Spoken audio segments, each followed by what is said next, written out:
यदि कोई भी कंफ्यूजन होता है देन आप बता सकते हो। सबसे पहले जो आपका टॉपिक है यूनिट नंबर 2 में, वो है इंट्रोडक्शन ऑफ द बायोमोलिक्यूल्स। तो सबसे पहले हमें ये पता होना चाहिए कि बायोमोलिक्यूल्स एक्चुअल में है क्या।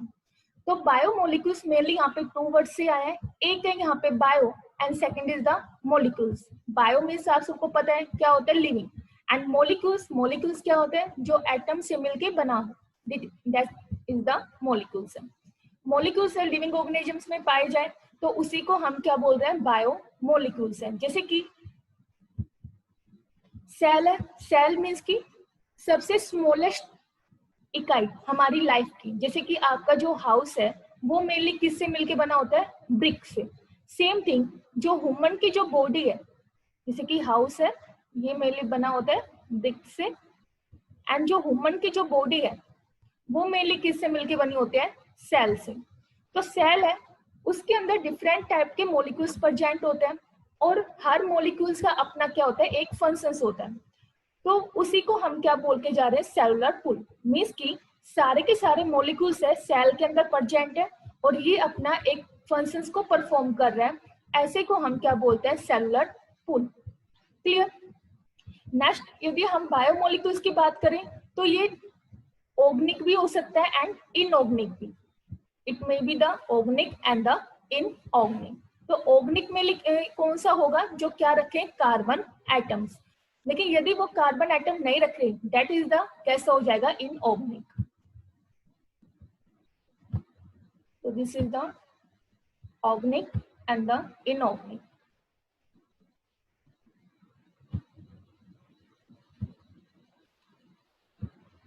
इनऑर्गेनिक में मेनली क्या आते हैं, minerals, gases and the water. And organic में मेनली क्या जाते हैं, कार्बोहाइड्रेट्स है, लिपिड्स है, amino acids, protein, enzyme, nucleotide, nucleic acid, vitamin. क्या होता है ये, वन बाय वन हमें पढ़ना है। आपके सिलेबस में ओनली क्या है, carbohydrates, proteins. Proteins mainly amino acid से ही मिलके बने होते हैं, एंड लिपिड्स। क्लियर। तो ये सारी की सारी चीजें हमें अपने सिलेबस में रीड करनी है। तो सबसे पहले हम बात कर रहे हैं यहाँ पे कार्बोहाइड्रेट्स की।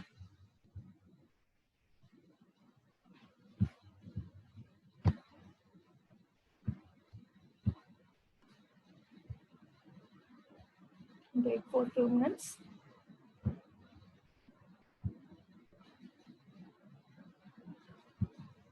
ठीक है। तो बायोमोलिक्यूल्स अभी हम रीड कर रहे थे। तो बायोमोलिक्यूल्स के भी मेनली 2 टाइप्स होते हैं। क्या तो ये मैक्रोमोलिक्यूल्स हो सकता है या फिर माइक्रोमोलिक्यूल्स। माइक्रोमोलिक्यूल्स क्या होता है, जिसका साइज क्या हो, स्मॉल साइज हो, एंड मोलिकुलर वेट क्या हो, less, that is the between the 18 and the 800 Dalton है। एग्जाम्पल की बात करें तो इसमें minerals, gases, water, sugar, amino acid, nucleotide, ये सारे के सारे कौन से होते हैं, माइक्रोमोलिक्यूल्स। एंड मैक्रोमोलिक्यूल्स मीन्स की वो मोलिक्यूल जिनका साइज क्या होगा, लार्ज साइज का होगा, मोलिकुलर वेट कितना होता है, 10,000 डाल्टन से भी ज्यादा। एंड एग्जाम्पल की बात करूं तो carbohydrates, lipids, protein and the nucleic acid. तो इसको हमने 2 में क्लासीफाइड किया, micro and the macro. But हम किस वे से इनका मोलिकुलर वेट निकाल रहे हैं तो वो भी तो हमें पता होना चाहिए। तो माइक्रो मोलिक्यूल्स के मोलिकुलर वेट के लिए हमने कुछ मोलिक्यूल्स है उसको एक्सट्रैक्ट करवाया। कैसे, हमने एक लिविंग टिश्यू लिया। लिविंग टिश्यू मीन्स की सेल है, वो मिलके क्या बना रही है, टिश्यू की फॉर्मेशन कर रही है, उसको हम क्या बोल रहे हैं, लिविंग टिश्यू। जैसे कि मान के चलो कोई भी आपने लीफ ले लिया, ठीक है, लीफ ले लिया, तो यहाँ से आपने एक पार्ट इसको ब्रेक डाउन किया और ये यहाँ पे क्या हो जाएगी, एज ए लिविंग टिश्यू। अब इस लिविंग टिश्यू को हमने ग्राइंड किया in the trichloro acetic acid से, और फिर हमने उसको किस में डाल दिया, इस बीकर के अंदर, ठीक है, with the help of the filtrate paper. तो जो मॉलिक्यूल्स फिल्टर हो चुके हैं बीकर के अंदर उसको हम क्या बोलेंगे, एसिड सोल्यूबल पूल। और जो मॉलिक्यूल्स इस फिल्टर पेपर के ऊपर रह गए उसको हम क्या बोलेंगे, एसिड इनसोल्यूबल पूल। क्लियर। अब जब हमने इनका मोलिकुलर वेट देखा तो एसिड सोल्यूबल पूल में जितने भी मोलिक्यूल्स फिल्टर होके आए हैं बीकर में, उनका जो मोलिकुलर वेट है वो कितना था, 18 से 1800 डाल्टन। और हमने इसी को ही क्या बोल दिया, माइक्रोमोलिक्यूल्स। लेकिन जब हमने फिल्टर पेपर के ऊपर जो मोलिक्यूल्स का देखा कि कौन कौन से मोलिक्यूल्स रह गए हैं जो फिल्टर नहीं हो पाए हैं, उसको हमने क्या बोला, एसिड इनसोल्यूबल पूल है। तो इसका जो मोलिकुलर वेट जब हमने डिटरमाइन किया दैट इज 10,000 डाल्टन से भी ज्यादा था। तो इन्हीं को हमने क्या बोला, मैक्रोमोलिक्यूल्स। एग्जाम्पल की बात करें मैक्रोमोलिक्यूल्स की, तो अभी मैंने आपको बताया था protein, carbohydrates, lipids and the nucleic acids, ये सारे के सारे कैसे होते हैं यहाँ पे मैक्रोमोलिक्यूल्स। तो इस वाली स्लाइड में अभी हमने आपको बताया यहाँ पे macromolecules that is the acid insoluble pool and the micromolecules that is the acid soluble pool, जो फिल्टर हो चुका है, और जो नहीं हुआ that is the insoluble pool। Next जो हमारा आता है वो आता है कार्बोहाइड्रेट्स। कार्बोहाइड्रेट्स इंपॉर्टेंट टॉपिक है, यहाँ से डायरेक्ट क्वेश्चंस आपके आने वाले हैं, ठीक है। तो सबसे पहले हम बात करें कि कार्बोहाइड्रेट्स होते क्या है। तो आप कोई भी खाना खा रहे हो, जैसे कि कोई भी आपने मॉर्निंग में ब्रेकफास्ट किया, तो वहां से जो भी आप खाना खा रहे हो तो वहां से आपको क्या मिलती है, energy in the form of the glucose. तो यदि कोई आपसे पूछे कि कार्बोहाइड्रेट्स क्या है, तो कार्बोहाइड्रेट्स वही है जिससे आपको क्या मिल रही है, यहाँ पे एनर्जी मिल रही है इन the form of the glucose. हमारे बॉडी के लिए जो इम्पोर्टेंट जो एनर्जी है किसी भी बॉडी पार्ट को वर्क करने के लिए, वो एनर्जी किस फॉर्म में होती है, यहाँ पे ग्लूकोज की फॉर्म में। और जो हमें कहाँ से मिलते हैं, हमारे फूड से, जैसे कि जितने भी वेजिटेबल्स है, फ्रूट्स है, ठीक है, तो उन सब से हमें ये कार्बोहाइड्रेट्स मिलते हैं। तो सबसे पहले हम ये देखते हैं कि कार्बोहाइड्रेट्स एक्चुअल में होते क्या है। ये तो हमें पता चल गया कि कहाँ से हमें मिल रहे हैं। तो कार्बोहाइड्रेट्स नाम से पता चल रहा है, carbo and the hydrates. Carbo means की कार्बन एंड हाइड्रेट्स मीन्स की water, that is the H2O। तो मीन्स की कार्बोहाइड्रेट्स किससे मिलके बना होगा, कार्बन से, हाइड्रोजन से एंड द ऑक्सीजन से। तो मेनली ये इन 3 कंपाउंड से मिलके बना होता है, ठीक है। तो इसका हम एक और नाम दे सकते हैं, that is the hydrates of the carbon. ये भी तो हम बोल सकते हैं, बिकॉज इसमें होता क्या है कि कार्बन एंड द हाइड्रेट्स से मिलके बना हुआ है। तो इसी को हमने सिंपल फॉर्म में बोल दिया, this is the hydrates of the carbon are known as the carbohydrates. Clear. Carbohydrates है वो यूज होता है मेनली ग्लूकोज की फॉर्मेशन के लिए, जो आपकी बॉडी के एनर्जी के लिए इंपॉर्टेंट है, आपकी बॉडी में जो भी एनर्जी प्रोवाइड होती है। क्लियर। इसके अलावा यदि मैं बात करूं कि आपने कोई भी फूड खाया जिससे आपको मिल गया ग्लूकोज, अब ये ग्लूकोज आपकी बॉडी के अंदर ब्रेक डाउन होगा। ब्रेक डाउन होने के बाद ये किस में कन्वर्ट होता है, एनर्जी में, इन the form of the ATP। तो यदि मान के चलो आपने आज हैवी फूड कर लिया, ब्रेकफास्ट आपका हैवी होगा, तो उस टाइम आपको नो डाउट कि आपको बॉडी को यहाँ पे ग्लूकोज मिल चुकी है, बट जो एक्सेसिव ग्लूकोज है वो अपनी बॉडी के अंदर क्या हो जाते हैं, स्टोर। देखो आपने हैवी ब्रेकफास्ट किया, हैवी ब्रेकफास्ट की वजह से आपकी बॉडी को मिल गया ग्लूकोज। अब वो ग्लूकोज क्या कर रहा है, ब्रेन के पास भी गया इन the form of the energy, ताकि ब्रेन अपना वर्क कर सके। जितने भी बॉडी पार्ट्स है उन सबको ग्लूकोज देख के आएगा ब्लड के थ्रू, ताकि जितने भी जो बॉडी पार्ट्स है वो वर्क कर सके। यदि ग्लूकोज की सिंथेसिस नहीं होगी, मीन्स कि यदि आप ग्लूकोज नहीं लोगे, कोई भी खाना नहीं खाओगे, तो आपकी बॉडी में जो ग्लूकोज है एज द एनर्जी वो डिफरेंट बॉडी पार्ट्स के पास नहीं पहुंच पाएगा, जैसे कि ब्रेन है। और यदि ब्रेन को एनर्जी नहीं मिलेगी in the form of the glucose, then brain अपना वर्क करना क्या कर देगा, बर्न। और ह्यूमन बॉडी की ह्यूमन की जो क्या हो जाएगी यहाँ पे, डेथ, बिकॉज यदि ब्रेन वर्क यहाँ पे नहीं करेगा। तो ग्लूकोज है वो क्या है, हमारी बॉडी के लिए असेंशियल। तो अब यदि आप लोगों ने हैवी ब्रेकफास्ट कर लिया, तो यहाँ पे जो ग्लूकोज है उसने brain and different body parts को ट्रांसपोर्ट हो चुका है वर्क करने के लिए। लेकिन जो एक्सेसिव ग्लूकोज है वो हमारी बॉडी के अंदर स्टोर हो जाता है इन the form of the glycogen. अब यदि मान के चलो कि आप लोग फास्ट करते हो, जैसे कि बहुत सारी गर्ल्स है फास्ट करती है, इसके अलावा बॉयज भी फास्ट करते हैं, मेनली फॉर मंडे के लिए, हाँ उसी के लिए फास्ट करते हो। तो जो एक्सेसिव ग्लूकोज है वो किस में कन्वर्ट हुई, ग्लाइकोजन से, ठीक है। अब जब आप लोग फास्ट कर रहे हो तो आप लोग कुछ खा तो नहीं रहे हो, तो उस टाइम जो ग्लाइकोजन है वो वापस किस में कन्वर्ट होता है, ग्लूकोज में। और ग्लूकोज अगेन कहाँ पे जाएगी, ब्रेन के पास और डिफरेंट बॉडी पार्ट्स के पास फॉर द वर्क, ठीक है। तो यदि मैं आपसे क्वेश्चन पूछूं कि जो ग्लूकोज है वो ग्लाइकोजन में कन्वर्ट कैसे होता है, तो इसके लिए एक यहाँ पे हॉर्मोन्स होते हैं, that is the insulin hormone. ये आपके गवर्नमेंट एग्जाम में भी पूछा जाता है। इंसुलिन हार्मोन है जिसकी वजह से यहाँ पे क्या होता है कि जो ग्लूकोज है वो किस में कन्वर्ट होता है, ग्लाइकोजन में। अब यदि मान के चलो सबने नाम सुना होगा शुगर का या फिर डायबिटीज का, तो उसमें क्या होता है कि जो इंसुलिन है उसकी सिंथेसिस नहीं हो पाती। अब यदि इंसुलिन की फॉर्मेशन नहीं होगी तो आपकी बॉडी के अंदर ग्लूकोज की अमाउंट क्या हो गई, ज्यादा। ग्लूकोज की अमाउंट ज्यादा हो गई, बिकॉज इंसुलिन नहीं बनेगा तो वो ग्लाइकोजन में कन्वर्ट ही नहीं हो पाएगा। तो आपकी बॉडी में जैसे ही ग्लूकोज की अमाउंट ज्यादा हुई तो उसी को तो हम क्या बोलते हैं, शुगर, या फिर सेकंड जो नेम आता है वो आता है डायबिटीज। तो ऐसी जो डायबिटीज है वो मेनली बच्चों के अंदर देखने को मिलती है। तो उन बच्चों के अंदर हम क्या करवाते हैं, रोजाना इंसुलिन के इंजेक्शन लगाते हैं। तो यदि आपके गवर्नमेंट एग्जाम में ये क्वेश्चन आ जाए कि कौन से हार्मोन की वजह से यहाँ पे डायबिटीज मेलिटस हो रही है, diabetes is of the two types, one is the diabetes mellitus and second is the insipidus. तो यहाँ से क्वेश्चन आएगा मेनली कि डायबिटीज मेलिटस है वो किस हार्मोन की डेफिशिएंसी की वजह से आता है, that is the insulin hormone. Clear, समझ गए इतना? यस और no? No response. Yes ma'am. Okay, तो कार्बोहाइड्रेट्स की, यस, एनी डाउट?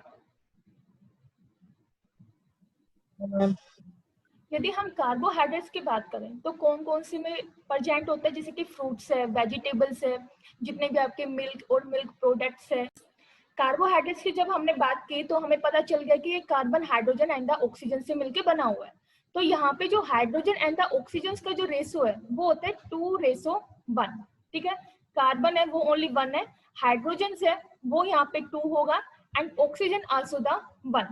तो यदि मैं इसके जनरल फॉर्मूले की बात करूं तो वो होते हैं CnH2nOn।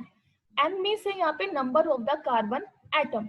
अब यदि मान के चलो आपने जो N है वो यहाँ पे 2 है तो ये क्या फॉर्मूला हो जाएगा, C2H4O6। तो इसको आप एक और वे में कह सकते हो, डेट इज द CnH2nOn। ठीक है, तो आप ये किसी भी वे में इसको बोल सकते हो।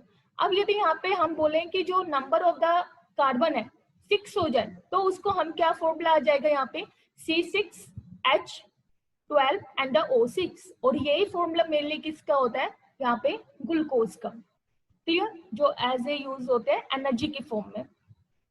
नेक्स्ट हम बात कर रहे हैं यहाँ पे कार्बोहाइड्रेट्स के बारे में, उसके क्लासिफिकेशंस के बारे में। जो कार्बोहाइड्रेट्स है इसको मेनली सैक्राइड बोलते हैं। सैक्राइड मीन्स की शुगर, और ये मेनली कहाँ से आया, ग्रीक वर्ड से, दैट इज द सैक्रोन। ठीक है, तो केमिकली यदि हम कार्बोहाइड्रेट्स को डिफाइन करें मीन्स की polyhydroxy aldehyde and the ketone are known as the carbohydrates.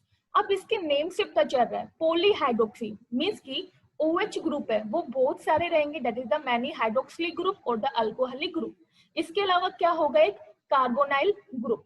Carbonyl group है वो एल्डिहाइड भी रख सकते हैं एंड द कीटोन भी। एल्डिहाइड हमेशा कहाँ पे आता है, and of the carbon chain, and ketone group हमेशा कहाँ पे रहता है, कार्बन चेन के मिड में।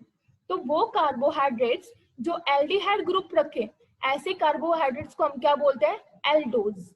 एंड वो कार्बोहाइड्रेट्स जो कीटोनिक ग्रुप रखे उसको हम क्या बोलते हैं, कीटोजिस शुगर। तो यहाँ पे जो ओज है ये मेनली क्या है, सफिक्स। तो suffix is the O's for the carbohydrates.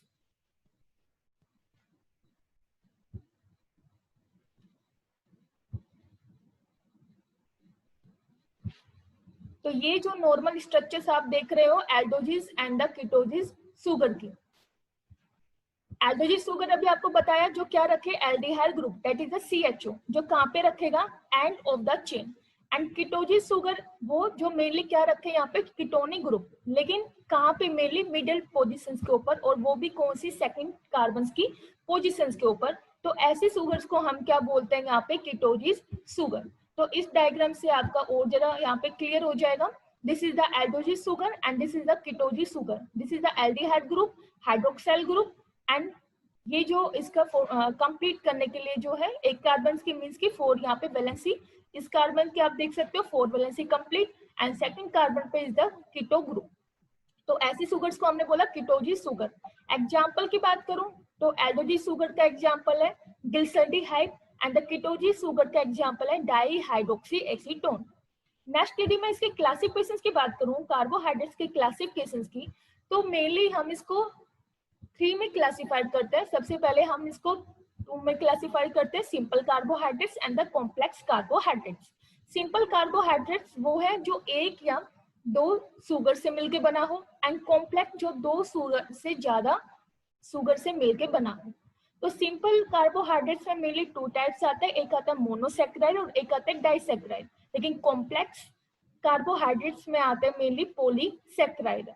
Monosaccharide नाम से पता चल रहा है, मोनो मीन्स की एक एंड सैकेराइड मीन्स की शुगर, मीन्स की वो शुगर जो ओनली किससे मिलके बना है, ओनली एक शुगर से, उसको हमने क्या बोला, मोनोसैकेराइड। एग्जाम्पल की बात करें तो glucose, fructose and the galactose, ये आपके तीनों आपके सिलेबस में है और यहाँ से डायरेक्ट क्वेश्चन आएगा स्ट्रक्चर्स बनाने के लिए।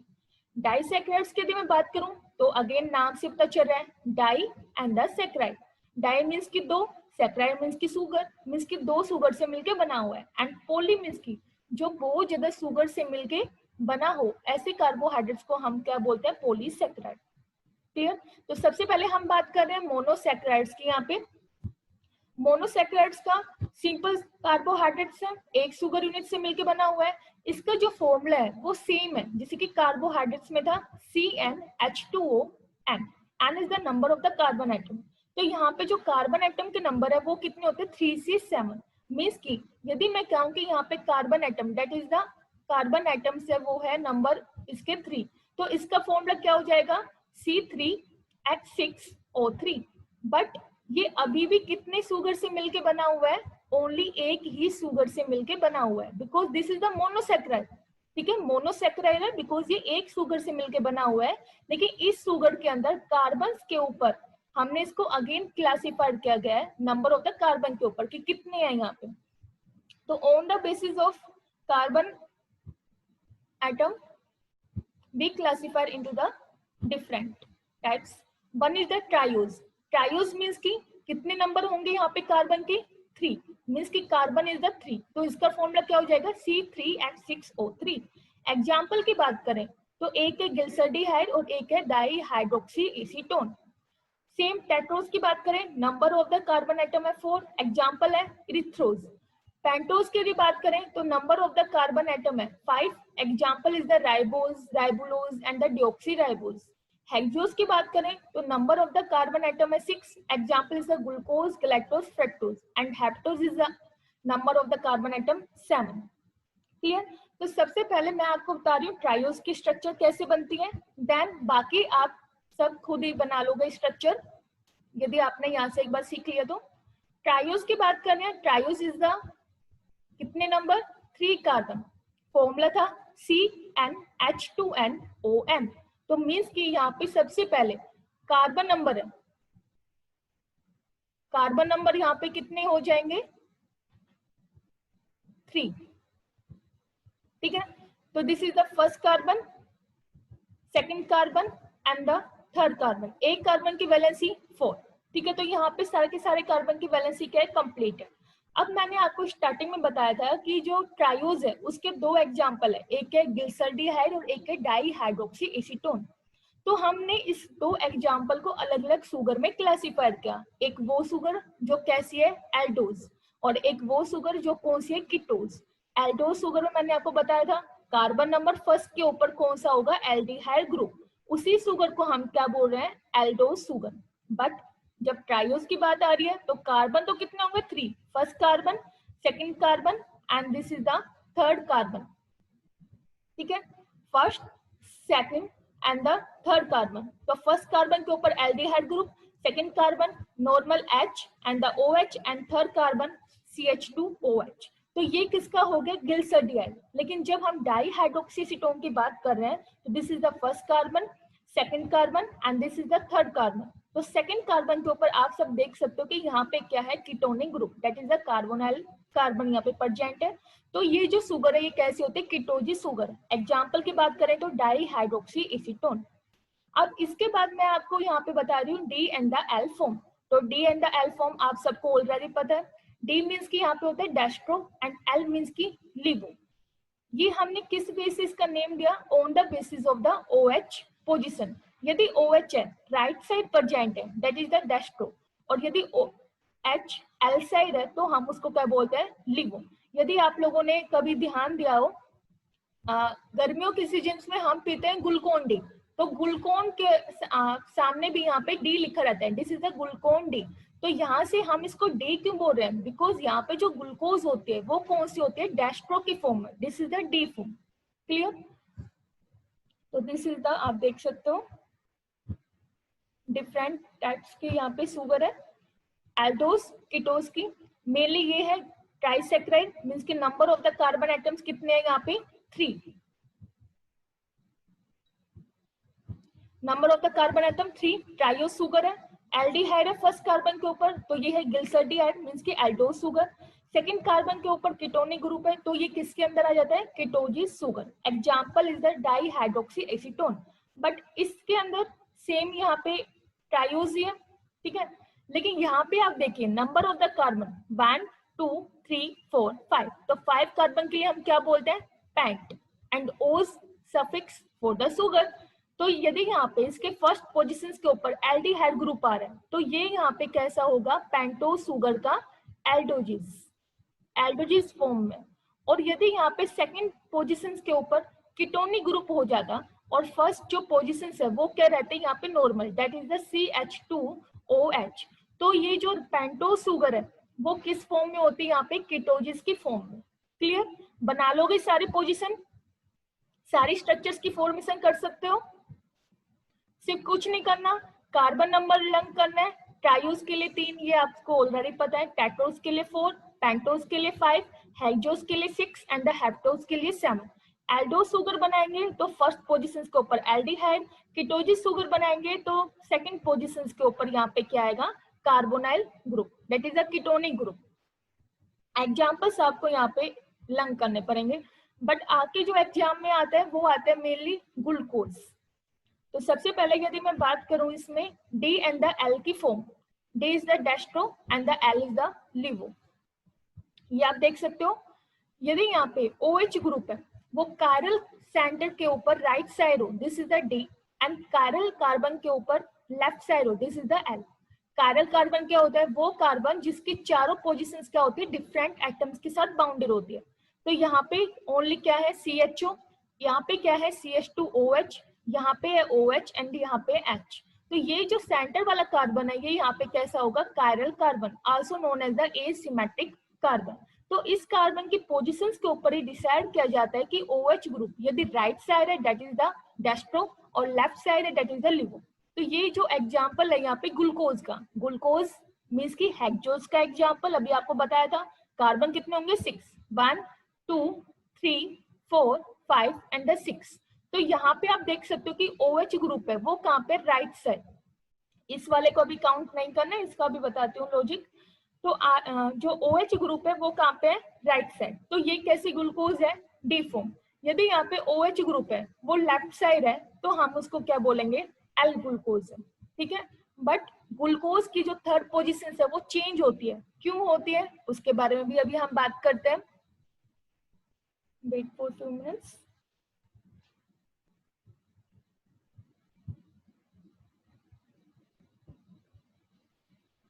This is the hexose.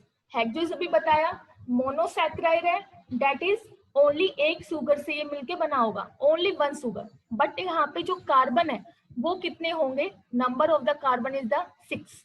Formula यहाँ पे लगाओ CnH2nOn, तो ये कितना बनेगा C6H12O6। तो ये C6H12O6 ये किसका यहाँ पे फॉर्मूला आता है, हेक्सोस का, not only for the glucose. Hexose के एग्जाम्पल की बात करें तो glucose, galactose and the fructose, ये तीनों इसके यहाँ पे एग्जाम्पल है जो आपके सिलेबस में है। बाकी और भी होते हैं बट आपको सिर्फ इन तीनों की स्ट्रक्चर ही करनी है। ग्लूकोज की यदि मैं बात करूं तो सबसे पहले कार्बन नंबर 6, 1 2 3 4 5 6। अब यदि जो ग्लूकोज है वो भी 2 फॉर्म में हो सकता है, एक है एल्डोजिस की फॉर्म में और एक यहाँ पे किस फॉर्म में हो सकता है, कीटोजिस की फॉर्म में, दिस इज द कीटोजिस फॉर्म। तो एल्डोजिस की फॉर्म में कब होगा, जब कार्बन नंबर फर्स्ट के ऊपर क्या हो, यहाँ पे एल्डिहाइड ग्रुप, और कार्बन नंबर सेकंड के ऊपर यदि कीटोनिक ग्रुप हो तो वो कौन सी ग्लूकोज हो जाएगी, कीटोजिस ग्लूकोज, ठीक है। तो सबसे पहले हम बात कर रहे हैं यहाँ पे एल्डोजिन सुगर्स की स्ट्रक्चर्स के बारे में। First carbon, second carbon, third, fourth, fifth and sixth. First carbon के ऊपर क्या आया? CHO। एक कार्बन की वैलेंसी कितनी? 4, 2, 3, 4। इसकी वैलेंसी कंप्लीट, सबकी वैलेंसी यहाँ पे क्या है? कंप्लीट है। तो यहाँ पे आप देख सकते हो कि OH ग्रुप है, किस साइड है? Right side. तो this is the D glucose. But जो थर्ड पोजीशन है उसके ऊपर जो इसकी ओरिएंटेशन है वो क्या हो रही है? चेंज। क्यों चेंज हो रही है? बिकॉज ये एक कॉन्सेप्ट है स्टीरियोकेमिस्ट्री का, ठीक है। तो थोड़ी सी मेहनत आपको करनी है। ये क्वेश्चंस आप खुद देखोगे, यदि नहीं आते देन मैं बताऊंगी। बट जरूरी है कि टीचर्स के साथ साथ बच्चे भी मेहनत करें, तभी वहां पे रिजल्ट दिखता है। तो कई बच्चे तो यहाँ पे फिलहाल ऐसे भी है जो अटेंडेंस के लिए आ रहे हैं, तो ऐसा नहीं होना चाहिए। इसलिए इस क्वेश्चन का सबसे पहले आप खुद यहाँ पे आंसर सर्च करोगे। यदि नहीं आता है तो कोई प्रॉब्लम नहीं है, देन मैं कल आपको बता दूंगी, ठीक है। तो ये यहाँ पे थी मेनली ग्लूकोज की स्ट्रक्चर, मेनली एल्डोजिस की। यदि मैं कीटोजिस सुगर्स की यहाँ पे बात करूं तो यहाँ पे अगेन क्या आएगा? CH2OH फर्स्ट पोजिशन के ऊपर, this is the OH। And यहाँ पे अगेन क्या आएगा? हाइड्रोजन। बट जो सेकंड जो पोजिशन है उसके ऊपर आएगा मेनली यहाँ पे कार्बोनाइल ग्रुप। तो ये किसकी स्ट्रक्चर बन गई? ग्लूकोज, बट कौन सी? कीटोजिस की फॉर्म में। और कीटोजिस की फॉर्म में भी यदि OH ग्रुप है, राइट साइड है, दैट इज द डेस्ट्रो। और यदि OH है वो लेफ्ट साइड है, that is the levo form. Clear? तो ये स्ट्रक्चर्स आपको अच्छे से करने हैं, बिकॉज डायरेक्ट क्वेश्चन आएगा यहाँ से आपके बीटेक के एग्जाम में स्ट्रक्चर्स के लिए। नेक्स्ट यदि हम गैलेक्टोज की बात करें तो ये भी क्या है? हेक्सोज है। तो इसका फॉर्मूला भी क्या रहेगा? Same, CnH2nOn। तो मीन्स की कार्बन नंबर यहाँ पे अगेन क्या है? यहाँ पे 6। तो लगाओ अगेन फॉर्मूला C6H12O6। तो इन सब का फॉर्मूला जब सेम ही है C6H12O6, तो इन तीनों में फिर डिफरेंस क्या हुआ? बिकॉज तीनों के तीनों हेक्सोज की फॉर्म में, राइट। और तीनों का फॉर्मूला भी सेम है, तीनों में कार्बन भी सेम है।